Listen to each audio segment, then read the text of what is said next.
At this point, we're going to listen to Chief Johns with some very important tactical recommendations.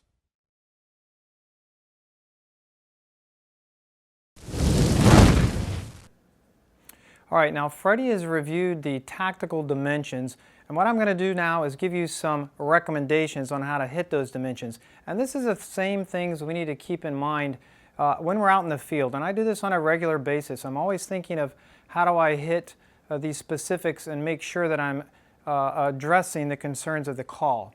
So the first thing we're going to do, we're going to cover them in segments. We're going to talk about size-up recommendations. All right, on our size-up, you have to gather and compare information from all your sources. And when we talk about all those sources, we're talking about your area knowledge before the call comes in. Then once the call comes in, what information are we getting as we're responding, that additional information, updates en route. Maybe we see a smoke column en route. And we want to compare all this information. Once we arrive on scene, what do we see? So starting from what we know, what we hear, to what we see. When we get on scene, we want to always make a 360. Now, if we've been given a diagram or a document or a picture, we always want to complete a visual 360 just like you would on a real call. The only time you're going to have a difficulty or miss something is if you don't do that critical 360 and look at all sides of the situation. Now, we have to secure relevant information, and the way we do that is from the subject matter experts. Someone on scene is an expert.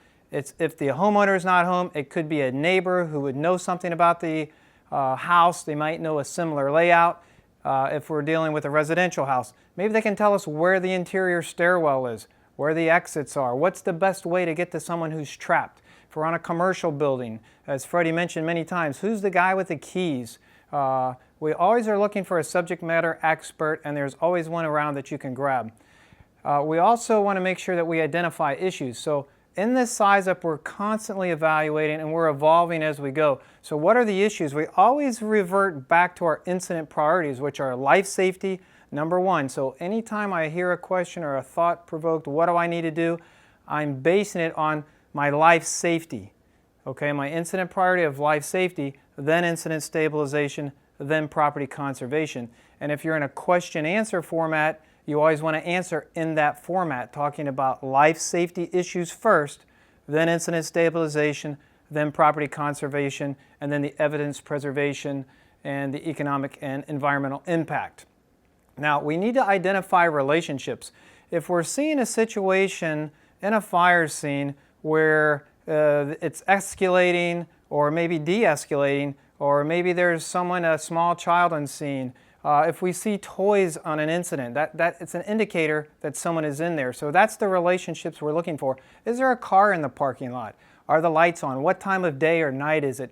Take this information and glean from that and make the relationships as how does that relate to the scene and what tactics am I going to put in place. We also want to make sure we identify and prioritize the critical factors. Once again, we always revert back to our incident priorities. The most critical factors have to do with life. Second would be incident stabilization, and third, property conservation. So always revert back to that when you're determining what is the most critical factor and what do you need to do first. And then also we want to make sure we integrate the knowledge from everything on the scene with the criticality of it and the information we're gathering.